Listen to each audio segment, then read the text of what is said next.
کسی ماہر نفسیات اور ایجوکیشنسٹ نے کہا ہے، یہ جو میں اور آپ لوگ ہیں جو مدر اور فادر ہیں بچوں کے، یہ ایک وقت میں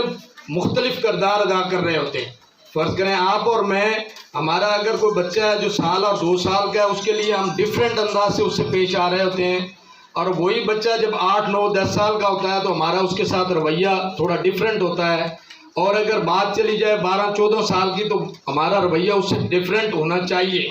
جائے کہ کچھ والدین وہ ایک ہی لاٹھی سے سب کو آنکنا شروع کر دیتے ہیں۔ کسی سیانے نے لکھا تھا کہ اگر آپ کا بیٹا 1 سال سے لے کے اور 4 5 سال تک کا ہے تو آپ یہ سمجھیں کہ وہ آپ کا باس ہے، وہ آپ کا قائد ہے، وہ آپ کا آقا ہے، اور آپ اس کے غلام ہیں۔ جس طرح وہ چھوٹا بچہ آپ کو کہے جیسے آپ نے ویسے ہی کرنا ہے، اور جب وہ بچہ 7 سال سے لے کے 10 11 سال کی عمر میں پہنچتا ہے تو آپ یہ سوچیں کہ آپ اس کے قائد ہیں۔ الٹ ہو جاتا ہے یہاں آ کے کہ آپ اس کے باس ہیں، آپ اس کے لیڈر ہیں، آپ اس کے آقا ہیں، اور وہ بچہ آپ کا غلام ہے۔ یہ تربیت کا فیز ہوتا ہے جہاں آپ نے اس کو کسی خاص سانچے میں ڈالنا ہوتا ہے۔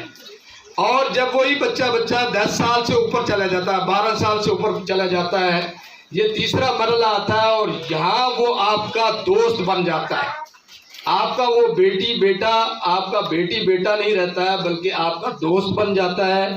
آپ اس سے مختلف معاملات میں ڈسکس کرتے ہیں، اس سے مشاورت کرتے ہیں، اس سے گھر کی چیزیں، گھر کے امور ڈسکس کرتے ہیں۔ یہ آپ کا کام ہے۔ یہ والا جو معاملہ ہے، چونکہ فادر جو ہیں، میں حافظ صاحب اور میری طرح کے دیگر ان بچوں کے فادر جو ہیں وہ کہیں دال روٹی کے چکر میں، ان کے ذمہ نان نفقہ جسے کہتے ہیں وہ ان کے ذمہ ہے۔ انہوں نے بچوں کی ضروریات پوری کرنی ہوتی ہیں، تو تربیت کا جو معاملہ ہے وہ مدر کے حصے میں آتا ہے، اور اسی لیے کہا گیا کہ ماں کی جو گود ہے وہ کسی بچے کی پہلی دستگاہ ہے۔